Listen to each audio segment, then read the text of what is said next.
Welcome to the Worth Listening podcast, where we focus on having positive and productive conversations about money. Join your host, Lauren Williams, four-time Olympian turned financial planner, as her guests share their stories about how they manage money. We aim to help you own your personal money story and feel good talking about it. Lauren will teach you that money is a tool that can help you live the life you want. You should feel comfortable listening, sharing, and communicating about it.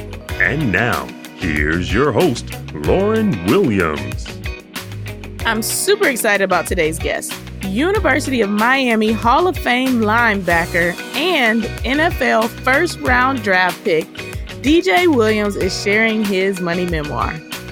We discuss all he has learned about money during childhood, his 10-year career in the NFL, and as he pursues multiple business opportunities in life after sports. I love this episode because DJ is very open about the good, the bad, and the ugly of his financial story. We talk about things like when he first realized the value of $1, how expensive it is to be lazy, what happens when you have a fake budget, building a team you trust, but also verifying the work they do, and his guiding principles now that are helping him be successful in his business ventures. Without further ado, here is DJ's money memoir. DJ, it is so good to have you on the podcast. I have been chasing you all over the place, but I know your story is super, super, super entertaining. So let's just jump right in and start with your first memory of money. Tell people kind of where you're from, what your upbringing was, and that first memory you had of money. I'm originally from Sacramento, California. Ended up moving to the Bay Area when I was like 9 or 10. Stayed there until about 17 when I ended up coming to college, University of Miami. My first memory of money is my father. Didn't grow up with my father. Was somewhat of a weekend dad, but not every weekend, just kind of whenever I saw him. And I always remember that when I would go see my dad, I know that I was going to be able to leave and have $20 in my pocket. And in 1992, 10 years old, $20 was a lot of money. You could do a lot of things with that. That's when candy was 33 cents. So that was my first really memory of money. But the sad part about that, I would say, is throughout my childhood, through college, even adulthood into the NFL, I never knew or understood how hard it was to earn $1. Not at all, because childhood, my money was given to me. And it wasn't like my dad probably felt guilty. So it wasn't like I had to do chores or had to work for it. I never had a job in high school. I worked one summer with my stepfather, but I don't even remember if I was getting paid or not. And then when I get to college, in high school, your parents are taking care of you. When you get to college, your school is taking care of you. You're getting a check from that school. Then you get to the NFL. You're getting these large checks for doing what you've naturally done your whole life. So I never really understood the concept and how hard it was to earn $1. So what kind of influences did you have around you in childhood? If you said your dad wasn't around very much in your household, how was money being spent or used, or like what were you seeing on the other side of things? Well, to be honest, I had a stepfather, and up until I was 15, the way he made his money wasn't legitimate. Let's just say that. So I'm in a household where everybody's making that fast buck, not really working hard for it. And again, I really didn't have any influences. And to be honest, right now, my mother, we're having these conversations now because at the age that she's in her 50s, she still doesn't understand money because throughout her lifetime as well, a lot of it was just given her. And I don't think she ever learned how to budget. I don't think that she ever learned how to save. She learned how to get by. She knew how to get to that next month, that next week, but she never did things to set herself up and prepare her for her future. And that's what she's going through right now. And she's struggling. Luckily she has a son. Luckily I was able to play in the NFL and make a lot of money. But I keep telling her, like, if my money runs out, your money runs out. So I don't throw money at her like I used to now. I stick to the budget that I personally set up for her. And I tell her, hey, this is what you're getting. You have to figure out how to make this work. I think that's pretty dope that no matter where you are in life, you can come back to this idea of getting on the budget. Like you might not have been on the budget initially, but at some point, the importance of the budget does become very relevant in everyone's life. And you being able to have that conversation with her, hey, this is my budget and therefore this is your budget, I think is a really mature thing to have happen. Let's talk a little bit about what it looked like in college, though, from the budgeting standpoint. So like you said, money was being given to you. Of course. What was the college opportunity? When did you start to learn about money and feel responsible for it? I'm being honest with you. I never felt responsible for money ever. Like when we were in college, you knew how we were. We were more popular than the Miami Heat, the Dolphins, or the Marlins. So to be honest, anywhere that I went, whether it was South Beach, the Prime 112, the number one steakhouse, the number one club, I didn't have to pull out a single dollar. So again, I was able to enjoy and live this lifestyle. And I never realized or understood what it was like, the effects of what it's like to go out one night and spend money or go to a nice restaurant and things like that. And our sophomore year, Jonathan Vilma and I just was sitting back and thinking about like how we spent our weekends during the off season or during the week. And I'm talking about it was pool party, nice restaurant, this club, all these different things. And we never pulled a single dollar out of our pocket. Nobody was physically giving us money to our hand, but everything that we did was basically on the house. And we came up and we realized that we were probably spending about $3,500 a week each. And we're talking about 18-year-old kids. So again, you jump from that to the NFL, you're getting these big checks. I never really understood or learned the concept about money, and I'm still learning it now. If you were a college football player now, looking back on that time and that experience, if somebody was living that same sort of life, what would you say to those athletes that are living that experience right now? How can they do better to set themselves up for the future? You know what's sad about it? There are certain situations and scenarios that you can say what you want, and I really don't feel like it's going to change a thing. It's because that person, it didn't just happen in high school. Just like it didn't happen with me, I was groomed that way. I was groomed that way because I never understood or learned the value of a dollar. So then when you get to college and all these things are handed to you, it's hard to tell that kid to pull back and internalize the value of what he or she is doing, especially with a lot of guys that are in college now. You know, they come from less fortunate homes and things like that. So when you have the opportunity to get, you're going to just go ahead and get it. The only way I can think about it is it's tough because the reason that a college athlete is getting extra benefits is because of the sport he or she plays for the most part, right? Mm-hmm. And what's crazy about that is for majority of these great college athletes, the sport to them comes second nature. So it never feels like work. Like when you ran track, I mean, yeah, track practice was hard, but it never felt like work because you got up every day and you literally enjoyed it. That's why they say, hey, you know, do something you love. You feel like you never work a day in your life. So even for a college athlete, if you try to internalize and correlate these gassers, this time I'm waking up, all of that as the work that you're putting in to help yourself financially in the future, is still hard because it comes so second nature. So what would you say then for maybe the athletes that don't get to go pro? So everybody's waking up doing the same thing, but there's a small percentage of us that actually get to do this, like you said, for a living on that next level and get to continue on kind of in that dream or in that fantasy world where, like you said, you get to wake up and do what's fun. What do you say to those athletes that comes crumbling down around them at some point? Well, the thing about this is you tell them never put all your eggs in one basket. But it's a double-edged sword when it comes to sports, especially at the highest level, because the day you don't put all your eggs in one basket, that's the day you're not going to make it. So what I try to tell guys is put all your eggs in that one basket, right? Go as hard as you can, work, drive, make it feel internally like your only chance is to make it. And then with your free time, that party and hanging out, you need to strip that down and allow some of that to be your backup plan. You see what I'm saying? So don't take away from your sport. Don't take away from your practice. Don't take away from your rest. What you do is you take away from the fun, because if you end up not making it, you've already started to set that foundation. And I'll be honest with you. So during the summer, every year in college, I drunk, partied, and hung out. Jonathan Vilma did the exact opposite. He was doing internships at Payne and Weber, Merrill Lynch, all these other financial institutes. And what I realized was once we got to the NFL, day one, he was able to put himself on the budget, his family on the budget, pay his own bills, you know, all these different things that I was paying other people to do for me. He was able to do himself because he understood about money. He understood the language about money, the transaction about money. And again, he did not put his eggs in one basket. What he did was, instead of being with me on a Tuesday, getting drunk, hey, he was putting something towards his future. And then on Saturday, hey, he'd meet up with me. So what I would tell the college kids is don't take away from your dream.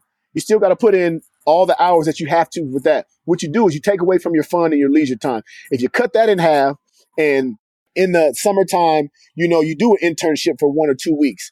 And if you build that up throughout 4 years, next thing you know, hey, you're 21, 22, you don't make it to the NFL or WNBA or baseball or whatever it have you may be.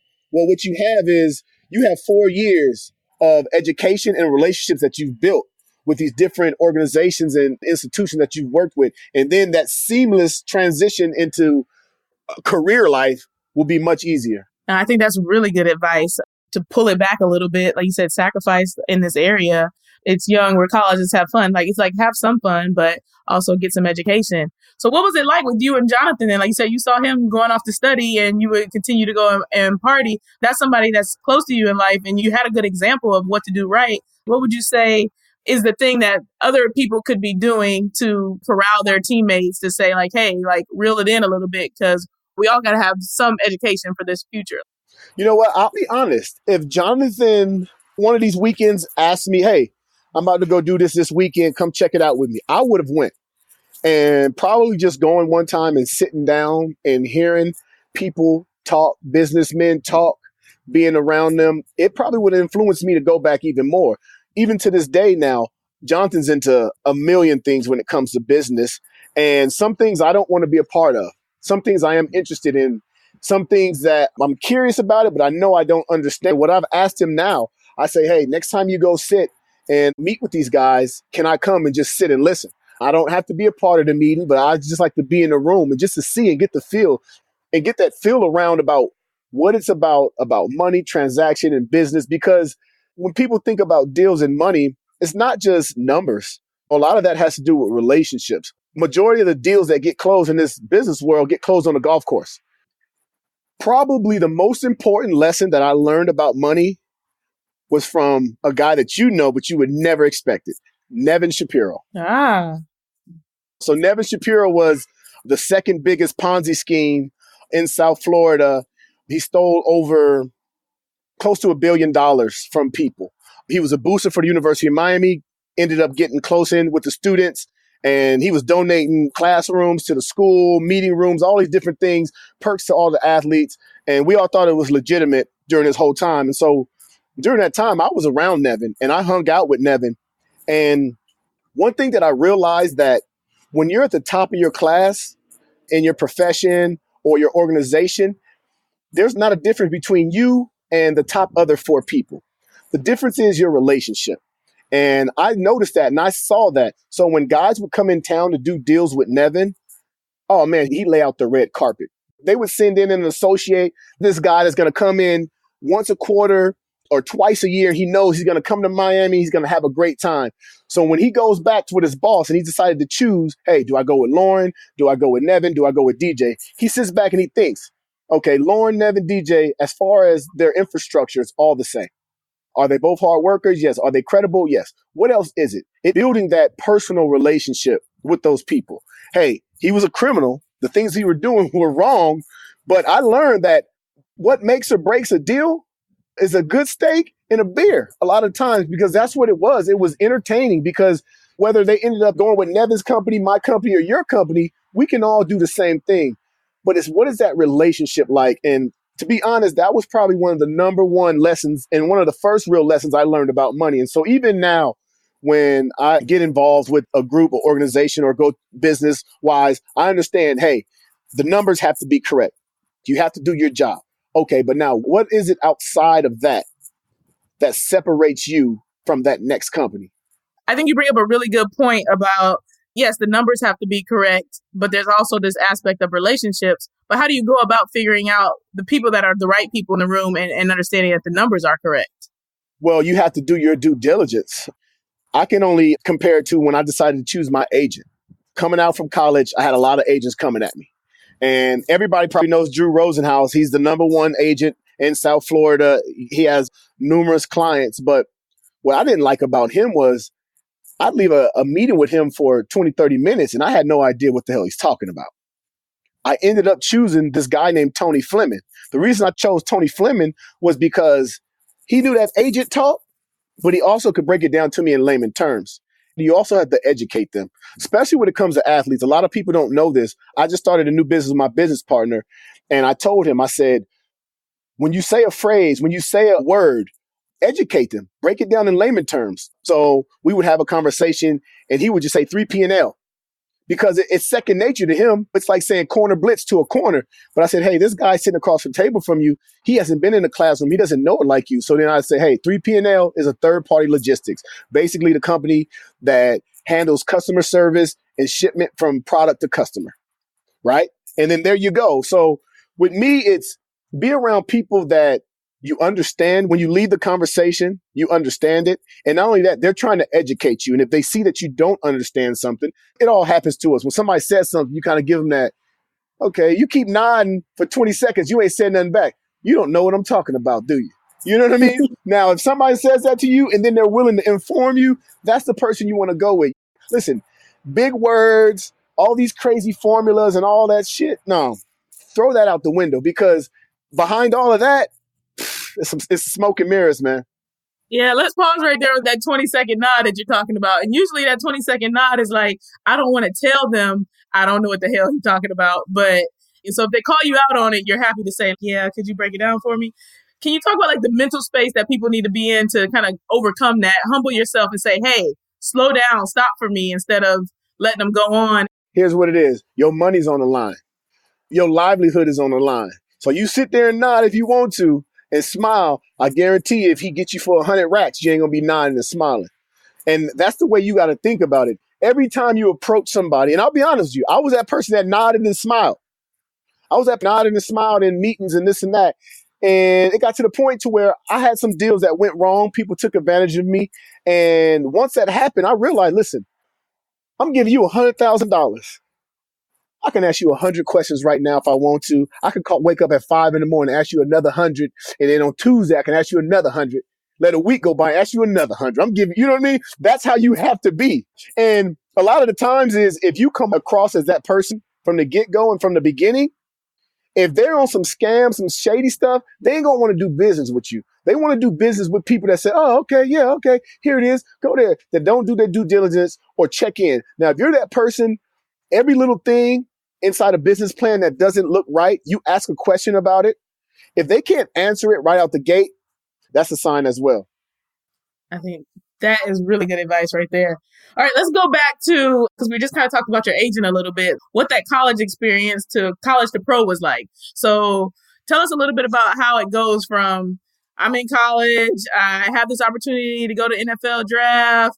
How does the money work in that situation? You got to find somewhere to train once you're done with school before the draft, and you got this agent, and then this big check comes your way. Walk people through the money experience of becoming an NFL player. Okay. The sad thing about that whole situation, transaction, and a lot of us don't become adults because we're baby.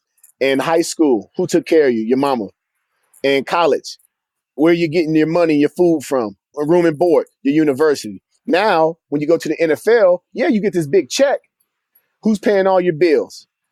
Your agent. Your agent has a marketing team setting up doing that for you. Where you getting your food from? Oh, you hire a chef. You train it. All these different things, your car. I mean, to be honest, now that I look back at it, I'm embarrassed because I was paying people to do things that I could have easily done myself. Hey, I want a Range Rover. Why do I got to call you to find somebody to get me a Range Rover? Because all you're going to do is throw on your 5 to 10% to slice a deal. That's another thing. Everybody's slicing deals now. They'll use your name, your brand, and your likeness, but they're slicing the deal. And they'll come to you and make it seem like it's great and it's golden. Hey, Lauren, I got this Range Rover, blah, blah, blah. But what they really did was tell the Range Rover dealer, hey, I know 10 athletes. If I could bring 10 of them to you, I get 5 or 10% off the top. So with that transition, it was, to be honest, I was being baby. I didn't do anything for myself besides train and play football. And to be honest, I wish that I would have put some of the responsibilities on me, not all of them, but slowly put maybe put 2 or 3 on me my first 2-3 years. And as my career started to build up, to slowly break it down to where I don't have all these huge responsibilities on me. Like, I gave a lot of responsibilities to my mama and was paying her to do stuff that I could have been doing all day and every day. What would you say to these athletes? Like you said, that's definitely been a problem over the years with athletes being enabled, and you don't worry about anything. You just go play and everything else gets handled off the field. And it happens from early on, childhood, all the way through college. And then there's always a point where you can take some responsibility. You can do something as a child, you can do something as a college athlete. But when you get to the pros, it's really the opportunity. Like I said, this is your money, this is your income. Instead of just putting it on autopilot the way things have always been, I need to now take this responsibility. How do you fix that problem of athletes being enabled from day one and changing their mindset to, hey, don't just hire somebody to do everything for you. Learn to do this stuff yourself, because this team is going to disappear at some point. Again, it's a situation where you can only tell them, but it's up to them to decide they want to do it. Sometimes you have to break stuff down and actually show people the actual cash. And I remember a veteran, played 12, 13 years, my rookie year, Rod Smith, Denver Broncos. He came up to us and he was like, what's the most popular car right now? And this was back when, remember the Chrysler 300, everybody was calling it the baby Bentley. Right. So somebody in the room said baby Bentley. So he took like $50,000 cash out and put it in front of us. He said, this is what you got to give away to get that Bentley. He said, you don't get it. You don't understand it when you just swipe in your car or somebody else is doing it. So what a lot of people is, I think you have to actually find out the amount of that transaction. Instead of me picking up the phone and calling Range Rover, saying this and doing that, I found out that, hey, this financial or whatever planning team charged me $500 to do that. And I think you have to break down each situation and see, because again, the perks of having money is to make your life that much easier. So most important thing is time. So if it's something that's going to take a lot of time, then hey, to throw $100 or $200 there is worth it, because you're training. You're at this point in time in your life where your window's very small and your time is at a premium. But if this something that you can easily do it. I say, hey, every year put 1 or 2 tasks on yourself. Stay around your money. Even the person that's doing it for you, speak to them, get informed. So, hey, maybe next year. So when you got me that Range Rover, what'd you do? Oh, I had called the guy. I told this. I had to send over your ID. Then I had to call your financial team. They had to wire the money. Educate it. So the next time it's up for you and you want a new car and it's 5 years later, you don't have to ask that person because you already know. Oh, I got to send over my ID. I got to holler at my financial team to wire the money. Whatever else it is that you need to do to get those things. So really, at the bottom line is asking questions and retaining the information. Yeah, don't be afraid to ask the questions. I think it's super important that you educate yourself. At every point of where you're going in life, you need to stop and ask questions. Ask questions of yourself, ask questions of the people around you, ask questions of people you don't know, people you do know, because you want a balanced answer. You know, like, is this person just telling me what I want to hear? Or is this person really being objective? And to add to that is get multiple proposals. Like right now, I just got my landscaping done, right? The first company came at me. I'm like, that seems a little high. Then the next company came at me again. That's still a little high. As a third company, I said, you know what? It's not high. That's just really what it costs. Because sometimes you'll find some discrepancies. You'll ask somebody to do one job and they'll say, hey, 10,000. You'll ask somebody else to do another job and they'll say 7,500. And they look at what you have and they just assume, I'm going to inflate the price on you. Exactly. And that doesn't mean 7,500 is better, because you might look at 7,500 might do a poor job. So once you get the numbers, that's when it's time to dive in and investigate into the company. Maybe get some references. I didn't do that till I got in my 30s, get some references. If somebody says they can do this, ask somebody that they've done it before. Because if you ask me and I'm a barber, can you cut hair? Yeah, I cut hair all day. Who's going to say, I don't know how to do what my business is? No one. So you got to get some references. That's another big thing.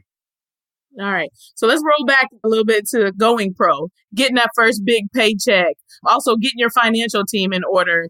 Where did those people come from? How did you talk to them? How did you find out whether they were good or bad? What does that process look like for an athlete? Well, what my process was, I fully trusted my agent. He ended up becoming one of my best friends. To be honest, we're still friends to this day. I let him vouch for people. He's the one that found my financial team. He's the one whenever I needed chefs, training facilities, anything that I ever needed, I always kind of went through him. He had been in the business for 15 years. And the way that I think about it and I look at it is I'm the one that makes him money. So he wouldn't steer me wrong, because if he steers me wrong, I'm losing money. He's going to be losing money. He's going to get fired. Well, a problem with that was My agent was a stand-up guy, but he also didn't ask all the questions that he did ask as well. So there ended up being a situation where I had a financial planner and he robbed me for a lot of money, man. So what he did was, first thing you were told is never give somebody power of attorney, right? Never do that. So what he did was he waited for 3 years. He figured out, he forged my signature and gave himself power of attorney. Then he started buying property, but buying the same property multiple times. And when you go back to the end of the paperwork, he would have a construction company go build this house, and that construction company would get paid. Well, his name was on that construction company. So he was funneling my money through all his business ventures. And the way that I ended up catching him was he had missed 3 meetings in a row. And I was like, hey, you've missed the last 3 meetings. Like, oh, my wife is sick. She has cancer, blah, blah, blah, all this stuff. I ended up getting in trouble in the NFL. And the way I had my money set up was I only had a certain amount of liquid cash set aside during the season. This was for living, paying my bills, right? All the other cash that I had was in the bank or somewhere working for me. So when I got in trouble, the NFL fined me. So they took a lot of that liquid cash.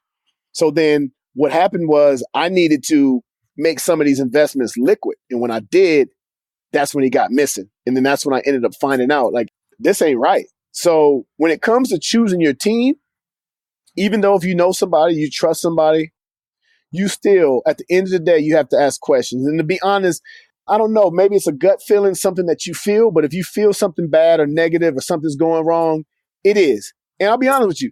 You know why I hired a financial dude? Anybody watching this, don't ever do this. I hired him because he was black. Because I sat there and I thought he sounded educated and I didn't really look into him. I was like, he sound cool. Ain't he a brother? I'm going to go with him because you hear about all these different things. Listen, only color that matters is green. Black, white, Asian, Jewish, Mexican, it don't matter. Any person can do the same job. Don't do something with somebody because of cosmetic reasons from what you see on the outside. Don't do that. Because he's a suave talker and he, blah, blah, blah. No. Don't do that. Yeah, that had to be a really tough experience to turn around and find out this money is missing and I might not ever see it again. So did you see the money again or is he still practicing in finance? Because I know some of these guys don't even get sanctioned. Yes. Well, here's what happened. I'll even tell you the numbers. I got to kind of tell you the numbers. He took about $1.1 million, right? I took him to court. It cost me $240,000 to win the case. I win the case. Now his wages are getting garnished. I'm into him $1.3 million. Hey, I get a $2,200 check every once in a while from here and there. You know what I mean? To be honest, what he does now is he does a lot of work under the table, or he'll find a job. He'll start working there. It takes a while for the system to catch up to him. We'll garnish his check 2 or 3 times. Then he'll go find another job, or he'll start doing stuff under the table. So for a lot of these guys, once that money is gone, it's gone. All right. So he's still somewhere in the business. He's maybe not licensed anymore, but he's still out there cheating people. What's crazy was he was attached to a bank, something like Merrill Lynch or something like that. So he was attached to them. And so I thought that I could go after them. They're a big institute. And he was like, no, he's just an independent contractor, us. And that money is gone, man, it's gone. Because you can sue and you can win, but where are they going to get this money from to pay you back? Because a lot of people that are doing this stuff don't have the revenue. Right. All right. So one other thing we talked about was you said you got yourself on a budget. So he did help you kind of get your finances organized. What kind of processes did you put in place to make sure that you had money for above and beyond, that you weren't spending every dollar that you make, basically? So I did. I put myself on a budget. And now that I look at my budget was bull. It was bull. It was bull. I was giving myself just spending money, $10,000 a month. Right? Just spending money. But that don't count my credit card being swiped. So that's just talk about cash in my pocket, buying this, and that. And I put myself on the budget. I was giving my mom like $5,000 or $7,000 a month just to do whatever. I was swiping my credit card. That's one thing was it really wasn't even a budget because the budget was a cash in my pocket, but I'm still swiping my credit card, doing all these other things, accumulating all this cost. It wasn't until I would say like my 6th or 7th year in the league, I had spent all my cash but $1,000. And my financial team had let me know that they were going on vacation. If I needed money, why? It had to be done today. If not, they have to wait till after the holiday. And I told myself, I was like, you know what? I said, I got this. I got $1,000 for the week. And I went ahead and I tried to do my normal lifestyle. And it wasn't until I realized how much money I was spending on a daily basis, on a weekly basis, just doing these normal things. So not only did it make me realize I had to change my budget, it had to make me realize I had to change my lifestyle and my spending habits. So I had $1,000. I want to go to Prime 112 to have lunch, right? I got a nice car. I got to park up front. That's $60. I sit down and have a meal, 2 drinks with somebody. Okay, that come up to $150. I end up going to a store, seeing some shoes I like, a shirt. That's another $300. Next thing I know, it's Thursday.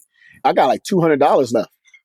You tell somebody else, hey, you got $1,000 to live on in a week, and that has nothing to do with none of your bills or your costs. They like, oh, this is gravy. I got this. I'm at Thursday, and I remember my friends asked me to go out, and I had to say no. I was like, nah, I can't do it. And they was like, why? And I told them why. I couldn't go out because I didn't have the money, because I had promised to not use my credit cards and I only had $200. I knew $200, that might have got me parking. But it's ridiculous stuff. I'm parking this car, spending $150, whatever number they throw out just to be up front. Why? Flash it because I want to show my car off. Nah, it's pointless, but when you're at that age, you do those type of things. And so at that point in time, I realized that I really had to change my spending habits and my habits in general, because I didn't like the feeling of not being able to do something that I wanted to do. I felt like I worked hard in my whole life to be able to do all the things that I wanted to do. So what I had to do was I had to strip and tear away all of the pointless, flashy, just ridiculous things that I was doing so I can actually do the things that I really love and I really enjoy. You don't have to pay $100 to park your car up front. You see what I'm saying? You can go out, have a good time. You don't have to agree to the $5,000 minimum at the table.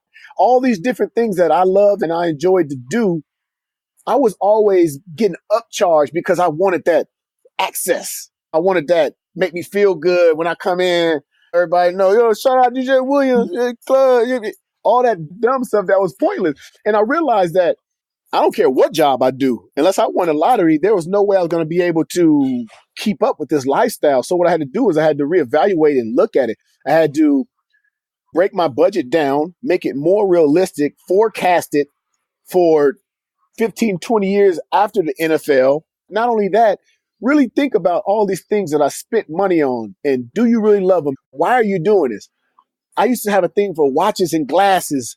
Now I rock the same 3-4 pair of glasses, and all these $200 glasses, $7,000. I got crazy shoes. I got shoes in my closet right now that cost so much, that are so uncomfortable, and I don't want to wear them. I don't know what to do because I'm not giving nobody nothing. I got a charity event where I donate clothes. I'm not donating no $1,000 shoes. But now at the same time, they too goddamn uncomfortable for my feet. So they just sitting in my house. So much stuff that I accumulated throughout the years that I just bought just because I could. That's what it was, because I could. Not because I needed it. Not because I wanted it. I did it just because I could. And again, that's because I didn't appreciate a dollar. I didn't understand how hard it was to make a dollar. You know when I found out how hard it was to make a dollar? 2 years ago, I ended up getting into broadcasting, and I went to the worst part of it. I went into radio, where at the beginning, you don't get paid anything. Well, I did a whole season of work, 6 months. I got $6,500. And I'm sitting there and I'm looking at this like, I was over there like 5 times a day, like for 6 hours. I'm trying to do the math. I'm looking at these checks. I'm trying to do the math like, oh, you know what I mean? Then I realized like, this is like normal working. You were only over there for 3 hours. You getting paid $50 an hour. That's a lot of money. You got to put more hours in, like all that different stuff. And I realized it is tough. It is tough to make money. It's very tough to make money. So a mindset shift happened at that point. And tell us a little bit about where you are now and what you got going on, because you're done. Life after sport is here. So how are you managing your finances now? What kind of business opportunities and things like that are you into? And what does money look like for you now?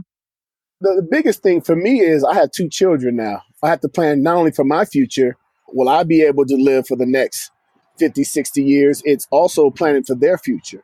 And with that, get a little older, you get a little wiser, you start to realize that a lot of the things that you wasted money on are meaningless. I mean, I'm always about having a great time. I'm always about enjoying your life, having a great time. But ain't nothing wrong with finding a deal. A dollar is a dollar. And that's another misconception that people have a lot of times. It's, oh, I just got a $5,000 bonus. You get extra $5,000. No, it's still $5,000. That's you got to understand. It's not an extra $5,000. You spend that $5,000 as it's still regular $5,000, and a lot of people don't do that. A lot of people get that extra money and just throw it out. But with getting older, having kids, really changing my lifestyle down, trimming off all the extras, all the pointless stuff, also changing my crowd. I used to look at John all the time like he was crazy. He told me a while back, he said, I got a rule. I don't hang out with people unless they smart as me or smarter than me, make the same amount of money as me or more money than me. Because who you surround yourself with is going to say a lot about you. And also, if somebody can't educate you, and you have different types of smart. You have street smart, book smart, all these different things. But if whoever you're around doesn't bring something to the table, you have to pull back and ask yourself, why are they around? Because more so than not, they're probably draining you, whether energy, monetarily, or emotionally. Yeah, for sure. I think it's really important to have the proper support system around you. And I think it brings up a good point, too, that we missed a little bit earlier when we were talking about the NFL and kind of just the overall culture. You said Jonathan was somebody that you talked to a lot or you saw as an example of who was doing things right. But overall, is money talked about in the locker room? Are investments talked about amongst each other? It is, but honestly, you have to do it yourself. It is up to you because the NFL don't care nothing about you. The NFL puts up a front and makes it seem like they care about their players when it comes to retirement. Oh, we had them go to a educational financial seminar, thing on domestic violence. They put all these things in place so that when something goes awry or it doesn't work out, they can say, hey, we had this for them or we sent them to this, you know. But the problem with that is they know that you're turning over. There's going to be another years. So we really don't care what happens with you 3 years from now. You see what I'm saying? We care about you right now for these 3 to 4 years. After that, there's going to be another turnover. So for anybody that's out there, you have to take it up on your own to go out, find yourself, educate, ask questions, do everything. There's an older guy in the locker room. Every team always has him. Find yourself a mentor. Sit down, have conversations with them.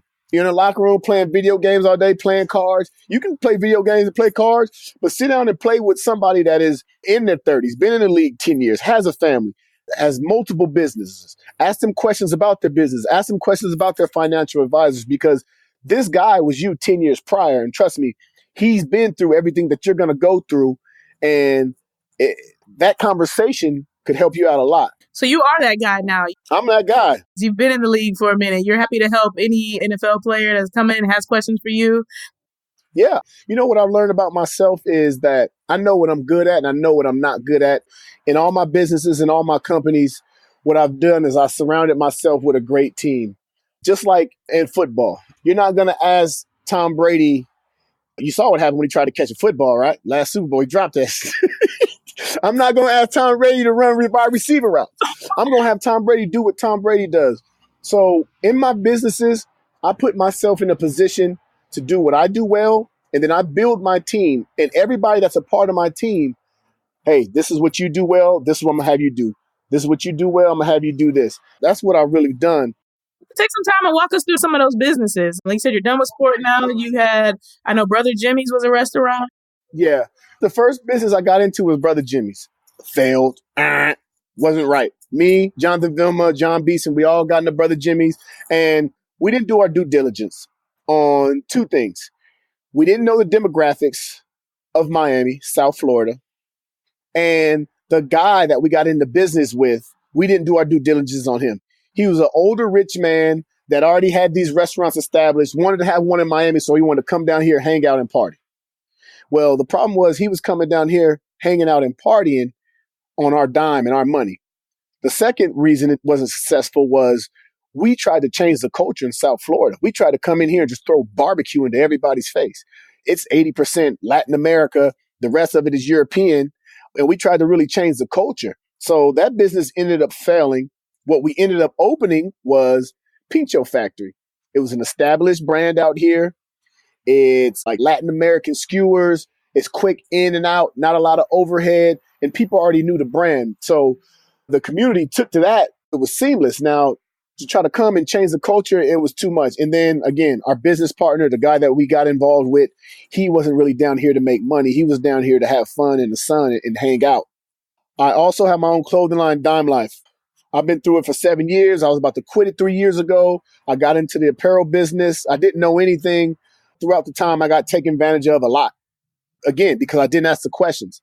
One thing somebody got me for like $70,000 was Magic is basically a trade show in Las Vegas. All the big brands go, they put out their line for the upcoming years and for the following year, and you have buyers come and buy from you. So this company told me that they could have my whole line done ready in like 10 days to 2 weeks. As I sit here now and I know about the industry, you can't do a whole line and have that done in 10 weeks. But I agreed. I didn't ask any questions. I just believed them. I didn't get any references. I felt like it was snaky and shady, but at the same time, I was just throwing money away. So they took advantage of me. But now I've been in the business 7 years. I get it. I understand it. So for anybody out there that's getting into the apparel business, my mentor was one of the guys that started FUBU with Damon John. And he told me these two things. And every time that I break away from these two things, it ends up hurting my business. He told me that it's a penny business. Fight, scratch, and claw for every penny, because you're not trying to sell 100 shirts. You're trying to sell 1 million shirts. So now times that penny times 1 million. Now you're talking cash. You see what I'm saying? If you say, oh, mine's is $2.75. He's like, mine is $2.72. And you're like, well, that's not a difference. It ain't a difference. You talking one item, one article, but that's not the business you in. You make money by volume. You're trying to sell 100,000. So times 2 pennies times 100,000. Now we talking cash. And the other thing that he told me was, it's always okay to sell out. It's all right. It's always okay to sell out. Inventory is one of the number one killers, because it's just money sitting on the shelf. And once something is no longer popular, it's nothing you can do with it. You see what I'm saying? Talk a little bit about the education that you got. So you finished your college degree. What did you major in? Liberal arts, and I had a minor in exercise science. To be honest, I don't even know how I'm doing what I'm doing now.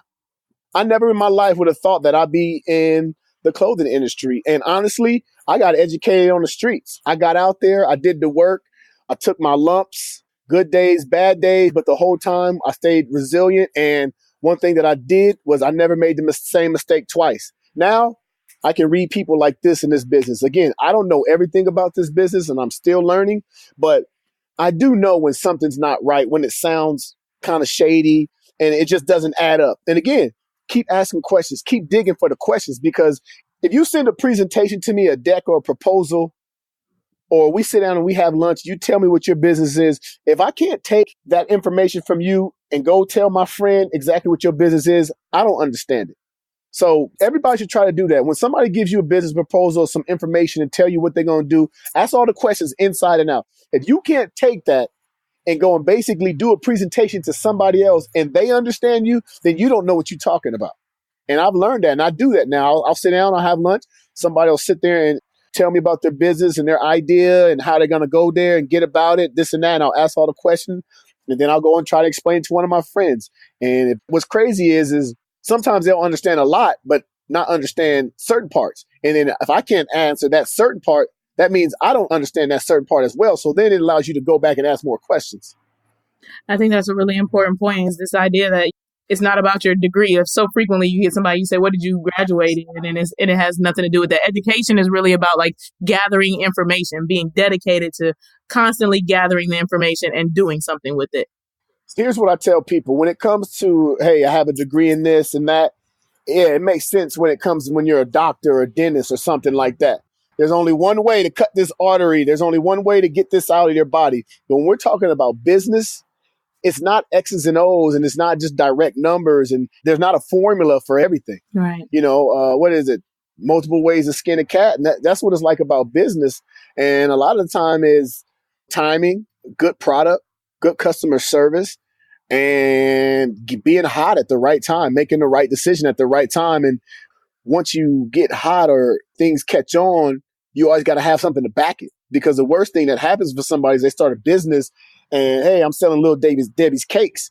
And I come out with Little Debbie's cakes, and Little Debbie cakes is fire. And everybody in love with Little Debbie's cakes. Well, Little Debbie needs to be thinking about what she got coming next, because sooner or later, people going to get tired of Little Debbie's cakes. It might not happen today, tomorrow, 3 years from now, but if you want to have a sustainable business and go 20 years into it, you're going to have Little Debbie's Bakery, where you got cakes, pies, the whole ice cream, all the whole thing. And so enjoy the moment. But also, again, even in your business, you got to plan for the future. What is your next move? Another thing, too, is for anybody that's in a business, you got to always have an out. What is your out? How do you get out of this business? If your money's tied up and it's not successful, is your money just gone? Is it lost?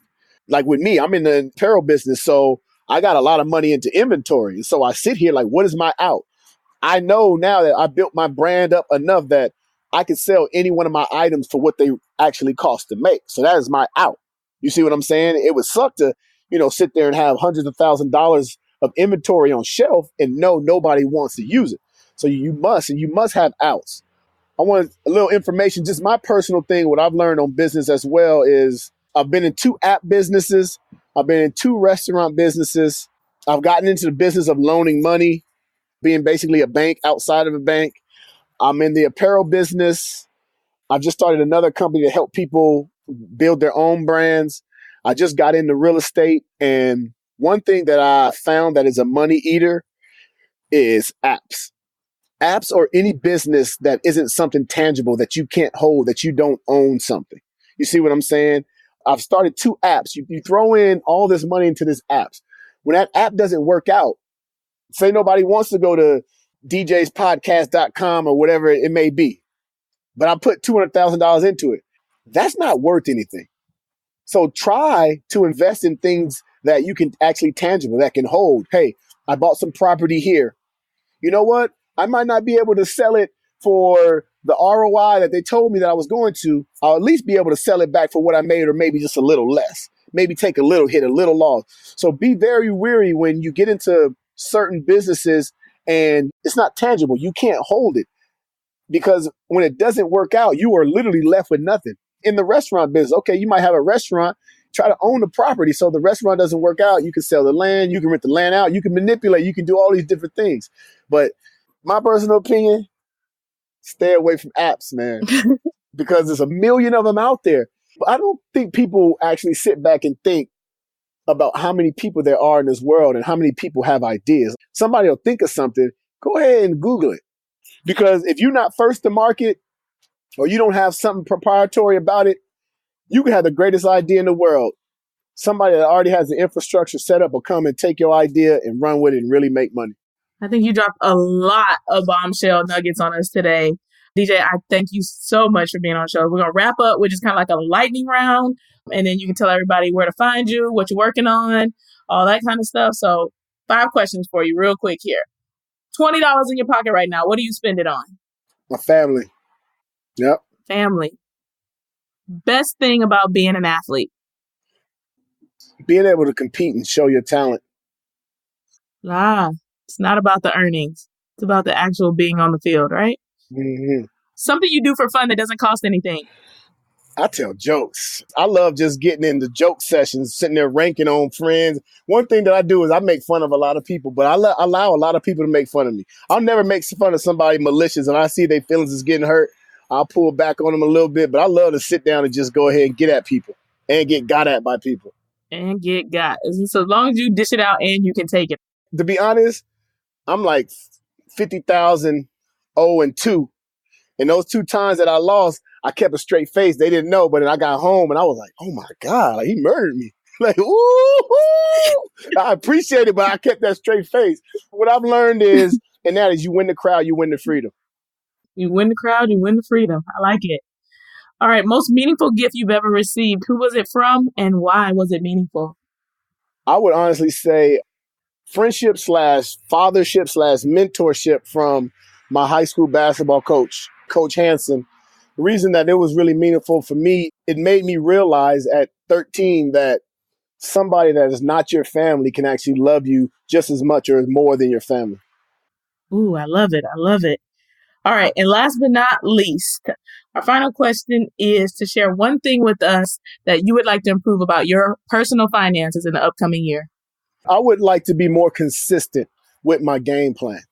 I can put together a great game plan. I can put together a great budget. I can put together just great ideas in general, but can I execute it day in and day out, even the days that I don't want to? And I'll be honest with you, I have lulls from time to time, and it may just be who I am. And so what I've started to do was I've started my work day because I work for myself. So I'm at home every day. And that's the toughest things. I'm not going nowhere clocking in. So I have to be accountable for myself. So sometimes I'll just say on Wednesday, 2:00, I'm clocking out. But on Monday and Tuesday, I'm going to go all day. I'm not on the clock. I'm working as long as people want to work back with me. And Wednesday, boom, I'm clocking out. So just getting on a schedule and basically being consistent with it. I think that's a good one. What's the action item that's really going to make you follow through with doing that? How do you hold yourself to it? Oh, man. I lie to myself all the time. You know what? Honestly, what is because I see the results. I see the results when I'm consistent and I put in the work and I put in the effort. I see the results when I take my time, I relax, and I make a great conscious decision. And I also see the results when I'm messy, I don't ask questions, and I'm impulsive. And to be honest, in the businesses that I am in, the apparel business, one of the number one things is I can't be impulsive. I can't be emotional. I got emotional last year, University of Miami. They went in, turnover change this, turnover change that. And instead of buying how I normally buy, I went out and I bought 10 times as much. And so now what am I doing? I'm sitting on a lot of inventory because I became a fan. It's okay to be a fan, but at the same time, I had to keep that business aspect in my mind at all times and say, hey, what is the rules that you will learn? That's the greatest advice. Be honest, best advice I've ever been told to me. It's a penny business. It's always okay to sell out.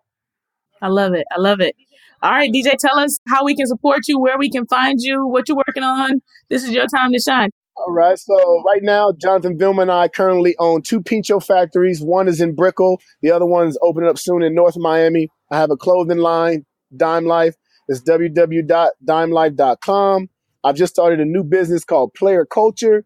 It's going to be helping athletes build their own brands, almost like I did with dymelyfe.com. And that's really it. A lot of the other things that I'm into, I don't really feel like I can get some support on them. Those are the type of things that I just got to make them work for myself. Got it. Well, thanks so much for spitting all that knowledge, spending the time with us today. I hope that those listening learn a lot from it, and I look forward to chatting with you more in the future. All right. Thank you. I hope you enjoyed listening to DJ's Money Memoir. I could have talked to him for another hour. Maybe we'll bring him back for another episode. But let's digest some of what was said today. Number 1, asking questions is so important. It is your right. Who was it that made us feel like it was not okay to ask questions? And it's a very easy way to get rid of a schemer, scallywag, scammer, however you want to call them. Because they are specifically looking for people who hear their song and dance, think it sounds good, and sign on a dotted line. Start asking questions and they will likely move on instead of trying to continue to pursue you. Number 2, get multiple estimates. Don't just go with the first thing offered, even if you can afford it. The most expensive person could be trying to rip you off, and the cheapest person could do crappy work. You need to really compare what's being said between the different providers. And what did we just say in number 1? Ask questions. Yes. Number 3, mistakes will be made, but you can't make an infinite amount of expensive mistakes. The money will run out at some point. So if your only approach is trial and error, you're not going to get very far. Instead, you should learn from your mistakes, but also from the mistakes of others. How do you do that? Ask questions. Yes. And don't be afraid to talk about your mistakes because you might be able to prevent someone else from making one. Our word of the day today, leech. A person who clings to another for personal financial gain, especially without giving anything in return. And usually with the implication or effect of exhausting the other's resources, i.e. parasite. DJ talked about people draining you, whether in energy, monetarily, or emotionally. If you have people like this in your inner circle, it may be time to change your crowd. Thank you for tuning in today. We hope you found this episode worth listening to. If you have financial questions, suggestions for guests, or would like to share your money memoir, please contact us through our website, worth-listening.com.